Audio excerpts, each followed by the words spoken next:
नमस्कार शेतकरी मित्रांनो, मी तुमचा मित्र जनार्दन वाघेरे आणि आत्ताच आपण जालना हून आलेले शेतकरी येथून रोपं बुकिंग केली होती आणि ते घेऊन जात आहेत. आपण त्यांच्याशी प्रत्यक्ष बातचीत करूया.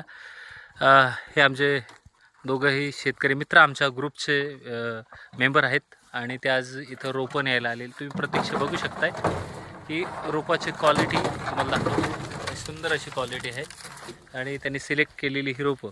आता जर तुम्ही विचार केला तर जालना ते नाशिक किती नर्सरी असतील? जवळपास 1000च्या आसपास तर असतील. आरामशीर. मग इथे याचं कारण काय? नाही, एक तर काय रोपांची क्वालिटी हां, आणि तुमच्याशी आमचा जो बनलेला एक बॉन्डिंग. बॉन्डिंग आहे हां ते फार महत्त्वाचं आहे. हां आणि बऱ्याचदा आता शेतकऱ्यांचं काय होत आहे, आंबा झालं, आता आमचा बेल्ट हा मोसंबीचा बेल्ट आहे. आम्हाला असे अनुभव आहे की आम्ही रोपं आणतो आणि 5 वर्षानंतर कळतं की हे रोप खराब आहे, क्वालिटीचं आहे. म्हणजे शेतकऱ्याची 5 वर्षाची मेहनत ही वाया जाते.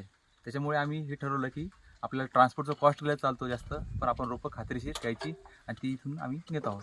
धन्यवाद. म्हणजे मित्रांनो लक्षात घ्या, खात्रीशीर रोपं, शुद्ध बीजापोटी फळे रसाळ गोमटे आपण जे म्हणतो. जर बीजच खराब असेल तर तुम्ही कितीही भारी खतं दिली, कितीही तुम्ही चांगली बाग बनवली, जर रोपं खराब असतील तर तुमची बाग खराब होण्याची शक्यता दाट आहे, असं हे दादांनी स्पष्टपणे सांगितलेलं आहे. त्याच्यामुळं तुम्ही घेताना खात्रीशीर रोपं घ्या.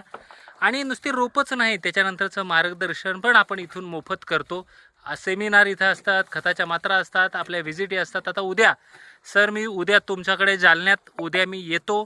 प्रत्यक्ष तुम्ही कुठली जमीन आहे, कसे लावणार आहेत आणि तुमच्या जुन्या बागा आहेत त्याची काय काय करायचं आहे, छाटणी करायची आहे किंवा काय काय आपल्याला पुढं खताच्या मात्रा, पाणी व्यवस्थापन किंवा पुढचं काय व्यवस्थापन आहे त्याच्याबद्दल मी प्रत्यक्ष येऊन जागेवर तुम्हाला मार्गदर्शन करतो. आणि त्याच पद्धतीने पुढे गेल्यानंतर आपल्याला चुनखडीच्या जमिनीत पण कसं व्यवस्थापन करता येईल याच्यावर आपला फोकस राहील.